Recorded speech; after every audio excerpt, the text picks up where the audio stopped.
समाज पार्टी जिंदाबाद, भारतीय समाज पार्टी जिंदाबाद, नारी शक्ति जिंदाबाद, नारी शक्ति जिंदाबाद, नारी शक्ति जिंदाबाद। जय सुहेलदेव, जय सुहेलदेव, जय सुहेलदेव। इसी बात के साथ बस्ती मंडल, गोरखपुर मंडल, देवी पाटन मंडल, विंध्याचल मंडल, 8 मंडलों में महिला हक अधिकार महारैली हुई। आपको अभी पता नहीं, आप बताओ उस रैली से कुछ मिला? किसी को पता है? नहीं पता है। उसी की जानकारी देने के लिए हम ये अभियान चला रहे हैं। जब आप लोगों ने महिला हक अधिकार महारैली किया, 8 मंडल में कार्यक्रम हुआ, तो आपके कार्यक्रम की खबर दिल्ली चली गई और दिल्ली से कानून बन गया कि जो बात हम कहते थे वही बात देश के प्रधानमंत्री माननीय नरेंद्र मोदी जी ने मान लिया। 100 में 33, 100 विधायक चुने जाएंगे तो 100 में 30 और 3 33 विधायक हमारी बहन बेटियां चुनी जाएंगी, माताएं चुनी जाएंगी। 100 में 33 आपके रैली करने का रिजल्ट कि देश की सरकार को मानना पड़ा और कानून बना दिया कि आने वाले 5 साल के अंदर अब आपके लिए सीटें सुरक्षित कर दी जाएंगी। अब वहां पुरुष नहीं लड़ सकता है, वहां सिर्फ महिला लड़ेगी। वो विधानसभा का लड़ेगी, एमएलसी लड़ेगी, वो सिर्फ महिलाएं लड़ेगी। आप लोग जाते हो गांव में तो लोग कहते होंगे रैली में जाना तो काम मिला कहा ना कुल। अब उन्होंने से पूछा कि देख तो उन्होंने ना कह तोले जौन काम हमने के नेता एक और रैली में हिया बोलौलस, जगह जगह से बोलौलस, तो देश के प्रधानमंत्री जी 33% आरक्षण महिलाएं के दे दिला कि हमने के मिल गए। 5 साल के अंदर कानून बन जाई। जुल्म जाति अत्याचार जो हमारी माताओं बहनों के ऊपर होता है, आने वाले दिनों में विधानसभा और लोकसभा में हमारी बहन बेटियां जाके कानून बना लेंगी। ये तो हक वाला कहा मिला रहा, उनके बता दे घबरा मत। अभी तो घरे में बेलन चलत रहा है, अब विधानसभा और लोकसभा में चली कानून बनी तब सबके समझ में आई। दूसर बात, यहाँ जितना लोग आए होगा, यही लोकसभा का चुनाव अनारा देवी ने सुनीता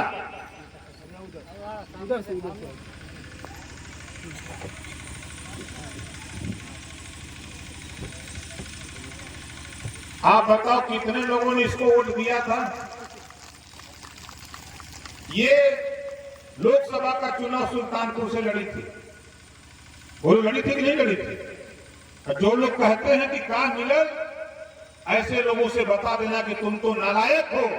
अपनी बहन अपनी बेटी को वोट दिए होते तो आज वो गिनती करा करके पूरे देश में एक इतिहास रखी होती। हम गिनती कराना चाहते हैं इसी सुल्तानपुर में। मैं पहली बार आया तो डीएम एसपी ने नकार दिया कि यहाँ तेरी बिरादरी के लोग नहीं रहते हैं। डीएम एसपी ने कहा कि नहीं रहते। और आया समय, यही जिला पंचायत का चुनाव जब हुआ तो संजय यादव को जितवा करके जिला पंचायत सुल्तानपुर भेजवा दिया। वहां जाने के बाद जब तक सदन चलता है, जीते हैं संजय यादव, नाम किसका होता है? भारतीय समाज पार्टी का। अब लोगों के दिमाग में आ गया कि वोट नहीं तो कैसे जीता। और आज छोटी छोटी मीटिंगें करके हम लोग इस देश में रहने वाले अहिर बरेली कुंभी कोयली भट्टमार मुसार धोबी कटी पासी केवट बीन मला दुल्हा दुनिया तारीख शेख सैयद पठान चौहान ठाकुर ब्राह्मण बनिया लाला गोर खरवार भूमिहार बिया नारक अरबंसी बंजारा बहलिया कंगार रजवार राजवंशी राजभोग सभी जातियों में गरीब हैं, सभी जाति में गरीब हैं। हम गरीबों को एहसास कराते हैं कि जागो तभी सवेरा है।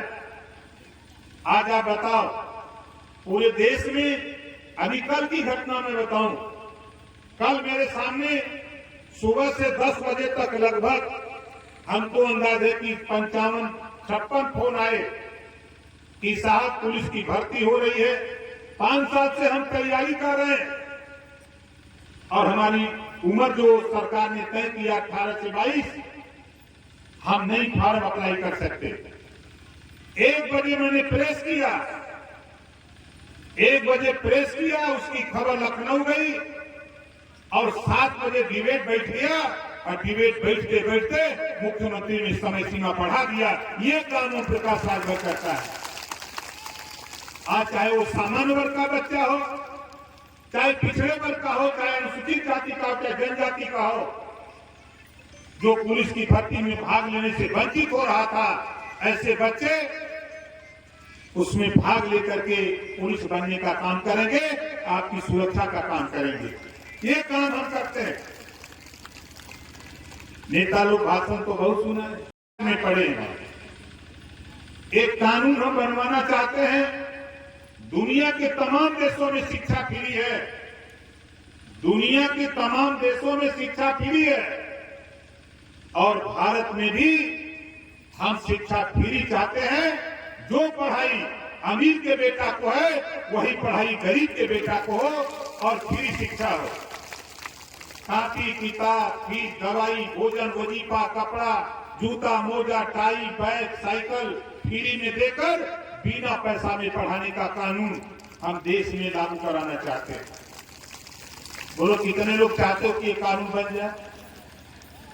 कानून बन जाएगा, लेकिन एक बात और कानून में, वही एक लाइन एक लाइन और कानून में है, जो माँ बाप अपने बेटा बेटी को स्कूल नहीं भेजेगा, जो माँ बाप अपने बेटा बेटी को स्कूल नहीं भेजेगा, ऐसे माँ बाप को जेल भेजने का भी कानून बनाऊंगा। बोलो सही रहेगा कि नहीं सही रहेगा? कितना दिन गुस्सा हुई कि हम ना भेजीला, हमें नेता जेल भेज रही है। ये आपके हित के लिए, हमारे हित के लिए है। जब बच्चा पढ़ेगा तभी वो आगे बढ़ेगा, जब बच्चा पढ़ेगा तभी वो आगे बढ़ेगा। इस नाते हम आप लोगों से निवेदन अपील करते हैं कि इस कानून को बनाने के लिए अगर कोई कहता है कि ओम प्रकाश राजभर ने क्या दिया, तो उनसे कह देना कि वो कुछ नहीं दिया, लेकिन एक विचार पूरे देश में फैला दिया, पूरे देश के नेताओं को मजबूर कर देगा। एक दिन लोगों को कानून बनाना पड़ेगा। आप देखो, अभी किसी को पता नहीं है, लोग सोचते हैं कि ओम प्रकाश राजभर हम खाली यहीं सुल्तानपुर में नहीं है। अभी मैं बिहार था, 3 दिन पहले बंगाल और बिहार के बॉर्डर पे एक जिला मधेपुरा, मैं वहां था। जिस तरह आप यहां जुटे हो, इसका कम से कम 5 गुना ज्यादा लोग बिहार मधेपुरा में जुटे थे। चाहे सीवान, आरा, छपरा, भभुआ, कैमूर, बक्सर, पश्चिमी चंपारण, पूर्वी चंपारण, बेतिया, नवादा, नालंदा, पटना, अररिया हो, किशनगंज हो, चाहे औरंगाबाद हो, अरवल हो, वहां 38 जिले हैं। 38 जिले में 36 जिले में ओम प्रकाश राजभर ने अपनी विचारधारा इतनी तेजी से फैलाया कि उसकी खबर, उसकी आंच पूरे देश में हो रही है। और हम तो चाहते हैं एक कानून बनवाना। यह हमारी माताएं बहनें आप आई, एक कानून, थोड़ी सी मेहनत हम लोग करें और एक कानून बन जाए। जिस तरह राजनीति में महिलाओं को आरक्षण मिला 33%, उसी तरह का आरक्षण हम नौकरियों में चाहते हैं कि जो हमारी बहन बेटियां पढ़ लिख रही हैं, वो कल सिपाही, दरोगा, बाबू, चपरासी, तहसीलदार, लेखपाल बन करके जब वर्दी पहन के रिवॉल्वर लेके गाड़ी में बैठेगी, दरोगा निकलेगी, तो बताओ उसके सामने लोग डरेंगे कि नहीं डरेंगे? एसपी बन करके, एसपीआरए बन के बेटियां फाइटर प्लेन चला रहे हैं। देश की सर्वोच्च कुर्सी पर, देश की सर्वोच्च कुर्सी पर महामहिम द्रौपदी मुर्मू जी राष्ट्रपति हैं। देश की सर्वोच्च कुर्सी पर, अगर देश की सर्वोच्च कुर्सी पर बैठ करके देश को चला सकती हैं, तो हम 33% आरक्षण लेकर हम सारी कुर्सी पर अपनी हिस्सेदारी लेकर के हम भी शासन कर सकते हैं, शासन चला सकते हैं। इस तरह की लड़ाई हमको आपको आगे बढ़ाना, और आप सभी लोगों से एक निवेदन हमारा है कि आपके घर जो बहन बेटियां पढ़ लिख रही हैं उनको राजनीति में ले आओ, उनको राजनीति में ले आओ।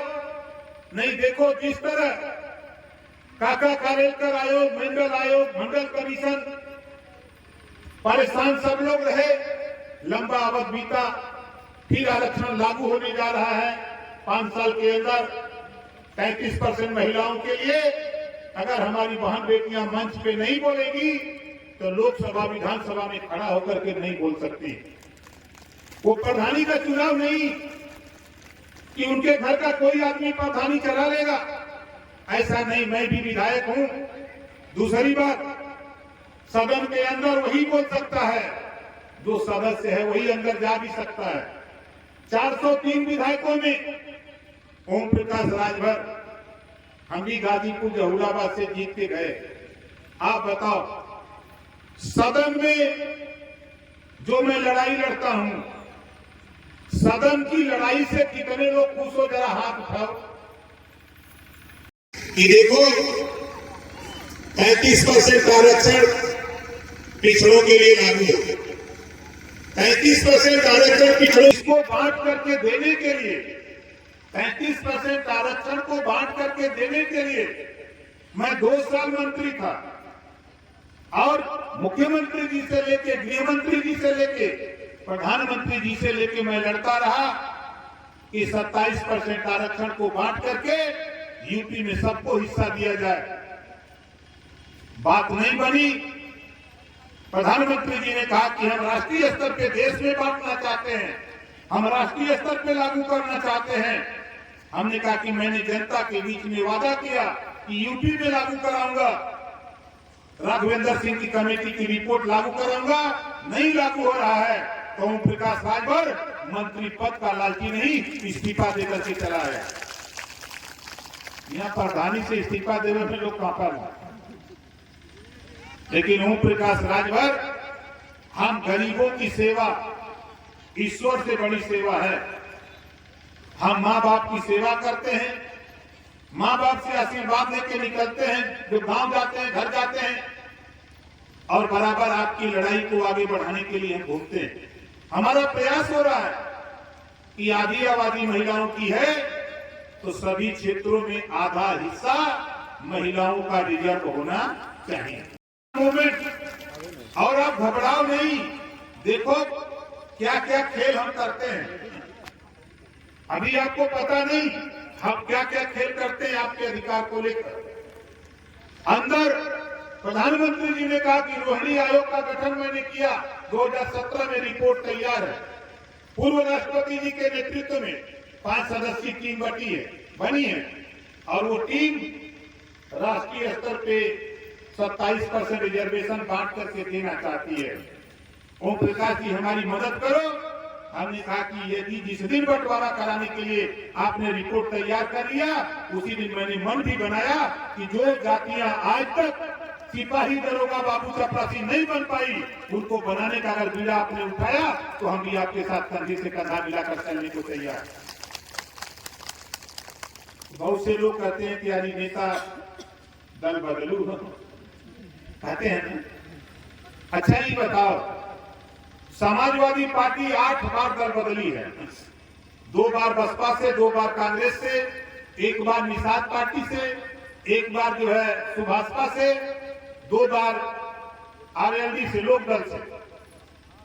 8 बार सपा ने दल बदला, तो उसको तो कोई दल बदलू नहीं कर रहा है,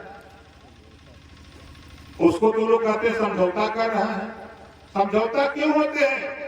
आज बताओ, तेरी ताकत, पार्टी की ताकत, नेताओं की ताकत। जिस दिन मैंने समझौता किया, सरकार बनी, सरकार में शामिल हुआ, तो बताओ पार्टी की ताकत बढ़ी है कि घटी है? कितनों को पता है कि बढ़ी है? बढ़ी है ना? इसी से परेशान है। बसपा के लोग कहते हैं कभी वो गठबंधन तो कभी कांग्रेस से गठबंधन, सारी पार्टियां गठबंधन करें तो वो रासलीला दिखता है। हम आपके अधिकार के लिए गठबंधन करें तो दल बदलू कहते हैं। घबराओ नहीं कहने वाले लोगों, ओम प्रकाश राजभर वो चीज है, यही निराला नगर है। मैं जब पहली बार यहां आया था निराला नगर में, सामने वही डॉक्टर साहब की दुकान थी, वहीं बैठ के समझा रहा था और कुछ लोग कह रहे थे कि बहुत लोग आए और चले गए। यही हमारे विधायक जी नाम के विधायक हैं, जोरदार ताली बजा के इनका स्वागत करिए। जब मैं आया तो इन्होंने जैसे भगवान राम को धोबी ताना मारा था, वैसे ही हमको ही ताना मारे थे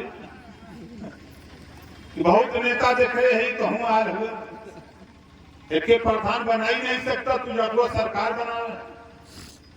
हमके भाई देखा हम प्रधान का न बनाई और सरकार में तो शामिल हो जा, तो टाइम आई तो सरकारों बना दे। तो इनकी बात को मैंने मान लिया। इसी अखंड नगर ब्लॉक में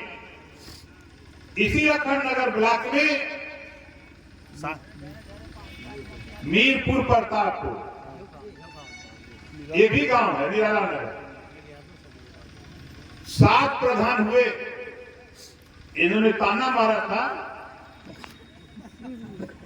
कि विधायक जी, हमने कहा घबराओ नहीं, करके दिखाएंगे।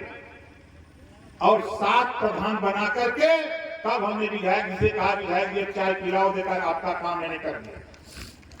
तब इन्होंने कहा कि नेताजी अब मुझे विश्वास हो गया, आप लखनऊ को छोड़ो, दिल्ली भी पार्टी के झंडे को पहुंचा दोगे, कोई रोक नहीं सकता। तो ताना मारते हैं तो हम तो सीखते हैं। अभी नेता लोग बोल रहे थे, बता भी रहे थे आपको, बड़ी समस्या एक देश में पैदा हो गई है, उत्तर प्रदेश में।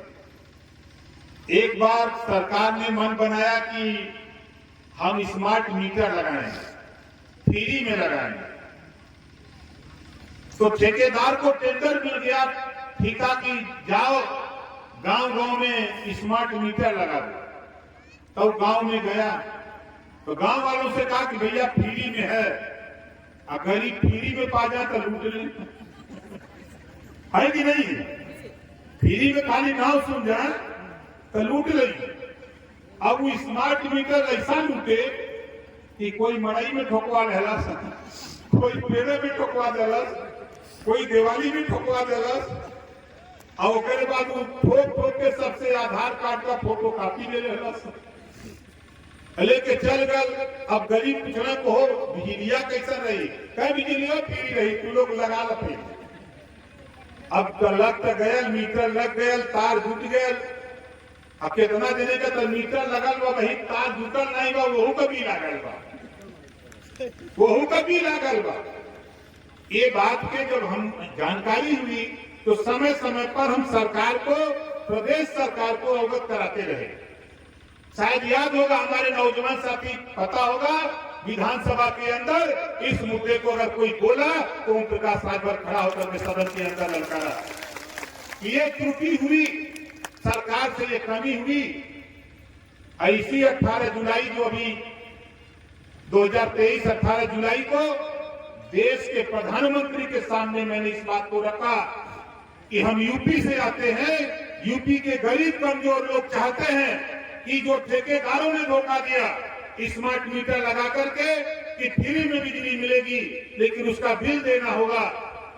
लेकिन गरीब बहुत परेशान हो गया है। 4 साल एक एक घर किसी के यहाँ 10,000, 15,000, 20,000, 50,000 बिल आ गया। तो मैंने माननीय प्रधानमंत्री जी से कहा कि अभी इसमें कुछ संशोधन करिए और पंजाब में और दिल्ली में घरेलू बिजली का बिल माफ है तो उत्तर प्रदेश में भी घरेलू बिजली का बिल माफ होना चाहिए। ये आवाज हमने देश के प्रधानमंत्री के सामने रखी है। आप बताओ, किसी नेता की औकात है बोलने की? हुआ का यह चाहे कि जितना बोल ले चक्की चौराहे पर, लेकिन ओम प्रकाश राजभर धरती पर किसी से नहीं डरता हूं, डरता हूं तो सिर्फ ऊपर वाले से डरता हूं, नीचे किसी से नहीं डरता। और एक ही बात कहता हूं, ये देश में हमने है तो हम के हिस्सा मिल के, हिस्सा ना मिली तब बोला, न मिली तब का हो। हमारे सालिक यादव जी कहा बड़ा बढ़िया है। देखा रमेश यादव जी आगे आ जा भाई, जोरदार ताली बजा के इनका स्वागत करा। मास्टर साहब है, पढ़ावल है। ये बतौला एक दिन सालिक यादव जी सिखावत रहना करी, जब ले हुरल न जाई, हम मत हिलबे करी, जब ले हुरल न जाई, हिस्सा तब तक ना मिली जब तक हम सब लोग मिल के लड़ल न जाए। देखिए, इस देश में गौतम बुद्ध जी ने लड़ाई शुरू की। वो लड़ाई क्या थी? समता, स्वतंत्रता, बंधुत्व और न्याय। आज महिला सम्मेलन है, यहाँ जितनी हमारी माताएं बहनें आई हैं, जरा ध्यान से सुनो। आप बताओ, महिलाओं को पढ़ने लिखने का अधिकार, महिलाओं को पढ़ने लिखने का अधिकार किसने दिया? यहाँ कोई बताओ, जो हाथ उठाओ, जो जानता हो। कोई जानता है? महिलाओं को पढ़ने लिखने का अधिकार किसने दिया? देखो, सुन लो, जानकारी कर लो। जब इस देश में कानून बना, उस कानून में महिलाओं को चाहे सामान्य वर्ग, चाहे पिछड़ा, चाहे अनुसूचित, चाहे जनजाति, महिलाओं को पढ़ने लिखने का अधिकार नहीं था। लेकिन धन्य है महात्मा ज्योतिबा फूले, उन्होंने अपनी पत्नी सावित्रीबाई फूले को पढ़ाकर, और फातिमा बेग नामक महिला ने अपने नाम की जमीन दिया। उस जमीन पर विद्यालय खोलकर प्रथम शिक्षिका के रूप में सावित्रीबाई फूले ने बच्चियों को पढ़ा लिखा करके आगे बढ़ाने का काम किया। महिलाओं को पढ़ने लिखने का अगर दरवाजा कोई खोला, पढ़ने लिखने का अधिकार कोई दिया, तो उसका नाम है सावित्रीबाई फूले। सावित्रीबाई फूले की देन है कि आज महामहिम द्रौपदी मुर्मू जी देश की सर्वोच्च कुर्सी पर, आज सावित्रीबाई फूले जी की देन है, आज उस कुर्सी पर बैठी हैं। आज उसी महापुरुष की देन है, महात्मा ज्योतिबा फूले की देन है। या ओम प्रकाश राजभर, सालिक यादव, रामलली चौधरी जैसे लोग आज यह मंच पे माइक पे खड़ा होकर बोल रहे हैं। ये महात्मा ज्योतिबा फूले की देन है। उन्होंने अगर शिक्षा का दरवाजा नहीं खोला होता तो हम लोग पढ़ लिख नहीं पाए होते। इस नाते उस लड़ाई को आगे बढ़ाते हुए छत्रपति साहू जी महाराज, टीबी पेरिया, रामास्वामी नायकर, पंडित दीनदयाल उपाध्याय, बाबा साहब डॉक्टर अम्बेडकर जी, हमारे तमाम महापुरुषों ने उस लड़ाई को आगे बढ़ाते बढ़ाते आज उस संविधान में वो व्यवस्था कायम कर दिया कि सारी व्यवस्था को समाप्त करके सबको पढ़ने लिखने का अधिकार दे दिया।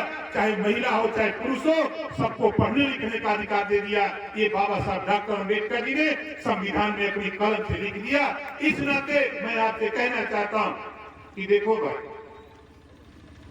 जब तक हम तो प्रयासरत हैं, अभी मिलूंगा वर्तमान माननीय योगी आदित्यनाथ जी से, इनसे भी फिर कहूंगा कि देखो भाई, एक कानून बनाओ गरीबों को फ्री शिक्षा वाला।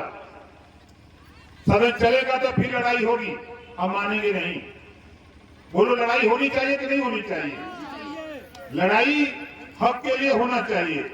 जब तक हम अपने हक के लिए नहीं लड़ेंगे, अब जिसके पास खेत है, खेत में अगर जोताई बोआई सिंचाई न करो तो फसल मिलेगी? फसल तैयार होगी? नहीं होगी।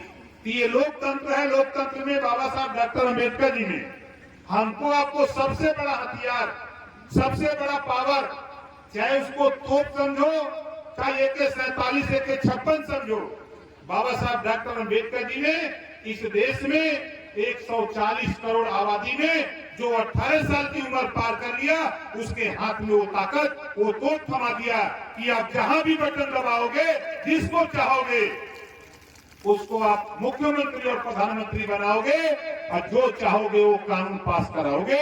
ये पावर बाबा साहब डॉक्टर अम्बेडकर जी ने हमको आपको दिया। लेकिन अभी वोट के पावर का अधिकार, चुनाव आ जाता है कि गुजरात, पांडिचेरी और बिहार अगर शराब बंद है तो उत्तर प्रदेश में शराब बंद होना चाहिए। क्यों कहा? इस नाते कहा कि हम लोगों ने देखा कि जब चुनाव आता है तो ये हमारे आपके वोट के सौदागर, जो हमारे आपके हक को लूटने वाले लोग उस समय इस दारू का इस्तेमाल करते हैं, हमको दारू पिलाते हैं, मुर्गा खिलाते हैं, हमारा वो तोप रूपी वोट ले लेते हैं और 5 साल हमको मुर्गा बना के घुमाते हैं। बोलो सही कह रहा हूं, गलत कह रहा हूं? ये बाबा साहब डॉक्टर अम्बेडकर जी ने वो पावर दिया। इसी पावर से सब काम हो सकता है, सारी बिगड़ी बात हम बना सकते हैं। इस नाते साथियों, जो अपने वोट को बेच देता है वो अपनी मां बहन की भी सुरक्षा नहीं कर सकता है। इस नाते अपने वोट की सुरक्षा करो, अपने वोट का सही इस्तेमाल करना सीखो। जब तक सही वोट का इस्तेमाल करना नहीं सीखोगे तब तक ये गुमराह करने वाले लोग घूमते रहेंगे, सरकार बनाते रहेंगे, लेकिन आपके हक अधिकार की बात जब आएगी तो मुंह फेर लिया करेंगे। हम सुल्तानपुर में हैं। जब मैं पहली बार डीएम से बात किया, यहाँ के और एसडीएम से बात किया, हमारे कुछ नौजवान सर्टिफिकेट बनवा रहे। एसडीएम ने नहीं, हमको बड़ा ताजुब लगा। डीएम से मैंने बात किया, डीएम ने कहा नहीं, हम कहे आओ मेरे साथ चलो, हम दिखाते हैं। उसके बाद हमने प्रमुख सचिव राजस्व को फोन किया, हमने चीफ सेक्रेटरी को फोन किया। जब उनको बताया, उन्होंने डांटा इनको, तब एसडीएम और डीएम ने स्वीकार किया कि नहीं नेताजी, आप जो कहते हो वो सही कहते हो, हम लोगों को पता नहीं, हम तो दूसरे जिले से आके सर्विस करते हैं, इस नाते हमको पता नहीं था। अब आज जब प्रधान बन करके आते हैं अखाने नगर में, जिला पंचायत बनते हैं तो लोग जान गए। इस नाते अपने वोट का सही इस्तेमाल करना सीखो और आने वाला कल ये देखो, अरविंद राजभर, जोरदार ताली बजा के स्वागत कर। मैं पिछली बार भी आया था तो आप लोगों से कहा था कि इसको खाना वाना खिलाओ, जैसे उस समय था वैसा ही अब कोई अंतर है? इसको रोटी वोटी भात खिलाओ भाई।